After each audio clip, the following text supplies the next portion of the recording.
What's up, YouTube? Welcome back. 10mm ammo test series number 13. We keep going with it. Now we have another viewer send-in request. This is Grizzly, so thank you who sent this in. We have 180 grain back inside, but right now we're working with the 200 grain jacketed hollow point. So like I said, you know who you are. Thank you for sending this in. I don't know much about this, so I'll read the box to you. It says Grizzly Cartridge Company, second to none. And it says high performance handgun ammunition, proudly made in the USA. It is a large pistol primer, Starline brass, and it basically looks like an XTP or a Nosler jacketed hollow point, so it could be either one or it's something totally different.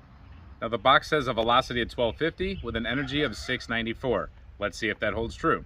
So I don't have a full box of ammunition, so we're gonna have to do limited accuracy testing. We're gonna put 3 rounds on each one of these targets with 2 different pistols. We're gonna shoot those B8 targets through this chronograph, and then we're going to move on to gel block testing, and we're going to move the chronograph to right in front of the gel so we capture the velocity of the bullet that's going into the gel. We're going to be using our 2 favorite pistols for this testing, the same pistols we always use, a 5-inch 1911 Delta Elite and a 3.8-inch Springfield XDM Elite. All right, 3 rounds at 20 feet off the paper and 15 feet off the chronograph.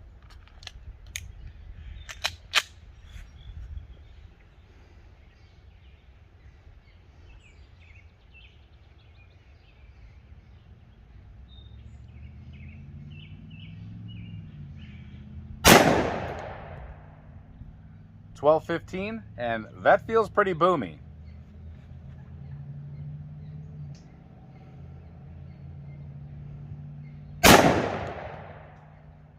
$11.99.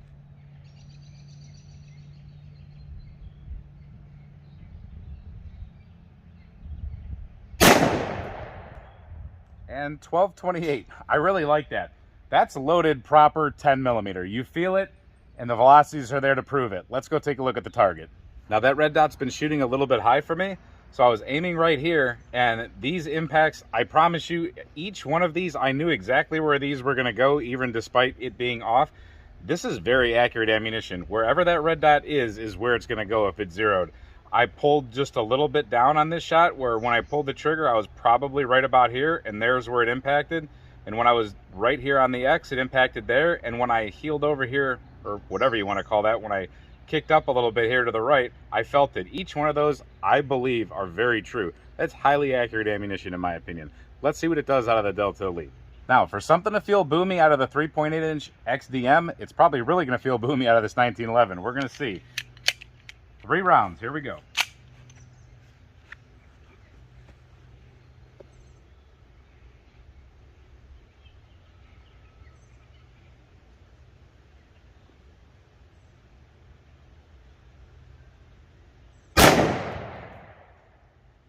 $1,300 feet per second. That's pretty awesome. And it actually felt very controllable. Very accurate. That was right in the X mark.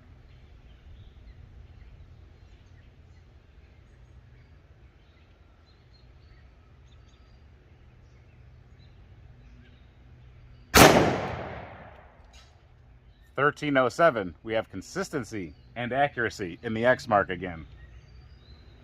Now the pressure's on for the X mark again.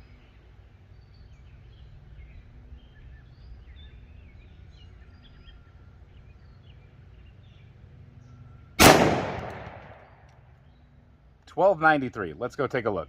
So that's really good. I like that a lot. I'm in the X ring. I'm not on the X, but I touched X barely, maybe, kind of, maybe if I push it a little bit. But really nice out of iron sights. Really nice out of red dot. Like I said, this is aiming a little high for me. I need to re-zero that. I've been saying that to like the last 5 videos. Sorry about that. But feels really good out of the 1911. Still feels good out of the Springfield, just a little bit boomier. Usually the Springfield absorbs things pretty well, but different powder combinations with different bullet weights will do different things. But accurate and awesome out of both. Let's put the, and consistent through the chronograph. Now, let's put this into the gel. I have a feeling this is going to be pretty good. And the pressure's on because I have 2 rounds left. That's it. If I screw this up, I'm screwing up the whole video. All right, 15 feet off the gel, 200 grains, traveling pretty darn fast. Let's see what happens.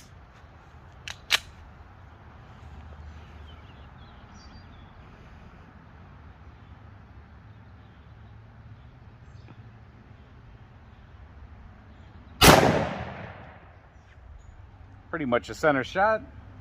1190. Let's go take a look.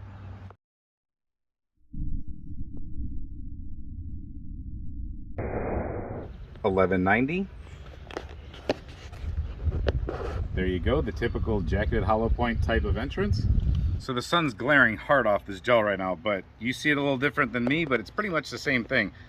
We have a typical expansion cavity here. Your temporary wound cavity sucked down and became a smaller-ish, for 10 millimeter, I'd say permanent wound cavity, but we definitely have penetration. So we ended up at about 17 inches of penetration, and it bounced back to the 16-inch mark. A lot of rounds to have a little bit of bounce back.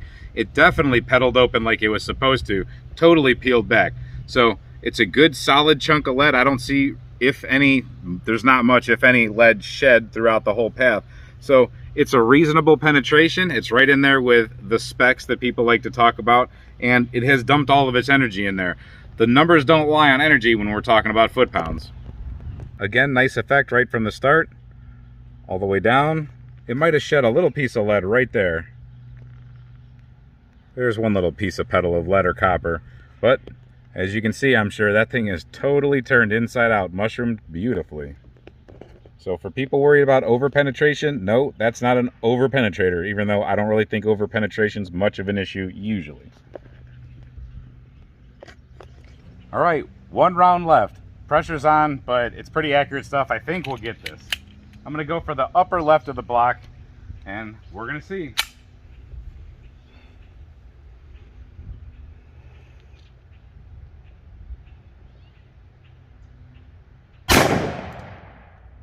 Hopefully we didn't come out, but I think I got where I wanted to get. Let's go take a look. We have 1312. I love that. 200 grains at 1312. Perfect. Awesome.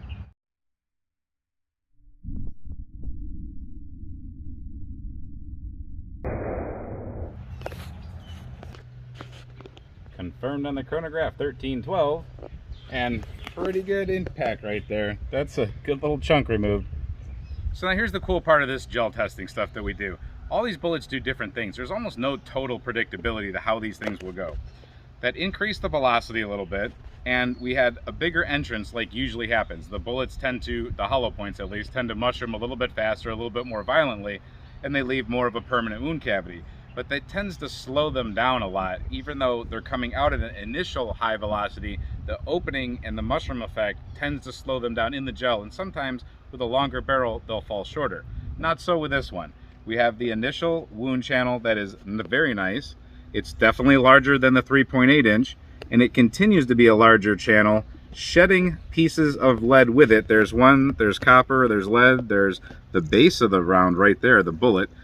So where it shed the base of its bullet is at the 16-inch mark, right where the other round bounced back. The other round out of the 3.8 made it to 17, bounced back to 16. The base of the bullet is right here, and then the copper cup that's underneath it that holds it, that's all been sheared back and mangled, and pieces of lead with it have gone on to right towards the end of the block. It's a 20-inch shooter's block, so it stopped at about 19.5 or 19.75 right here at the edge, bounced back and settled at, I'd say, 17.5. So very awesome performance. The bullet did come totally apart, but it made it right to the 20-inch mark. That's why I use 20-inch blocks all the time. They go through a 16-inch block so often with 10 millimeter, but this is incredible. So from the top down, I think you see the same impressive separation of these two rounds. They both did their job, but out of the 5-inch, I think they did a little bit more. You see that darkness in there? That's from that fiery effect we get in there, the sonoluminescence thing. And then there's the base. After it was already shedding all kinds of stuff, there's the cup of copper underneath the base, and there's where it almost made it out. So we were definitely living on the edge right there, but we did it. Very nice round. So here's what came out of the 3.8 inch, and here is the destroyed whatever came out of the 5-inch. As you can see, we've got a mangled copper jacket, and then the plug of the actual bullet, then the fragments, more copper jacket, whereas this one stayed together, peeled back beautifully, and lost a little bit of stuff in here. There is a little bit of lead that I don't feel like digging out, but I'll get these weighed for you, and there you go. Very different reaction out of the two. So usually I just say, hey, you know, use the information for yourself and use it if you want to, but I personally will go ahead and say that whatever this is loaded with, I'm going to try to figure out what bullet they actually put in there. But the way they have it loaded is proper for 10 millimeter, and I do give it the Turkey's Opinion stamp of approval for whatever that's worth. its velocity is there, its effect on the gel is there, its accuracy is there, its controllability is there. I don't know about the price because I didn't buy this. And again, thank you to the viewer that sent this in. Sorry it took me so long to get to this testing. I'll try to do better next time. But we do have the, I believe, 180 grain version. So stay tuned for that. That'll be coming up probably the next test we do for 10mm. No guarantees, but probably. So hope you enjoyed this test. In the meantime, when we see you at the next test or whatever video we do, have fun, stay safe, and keep shooting.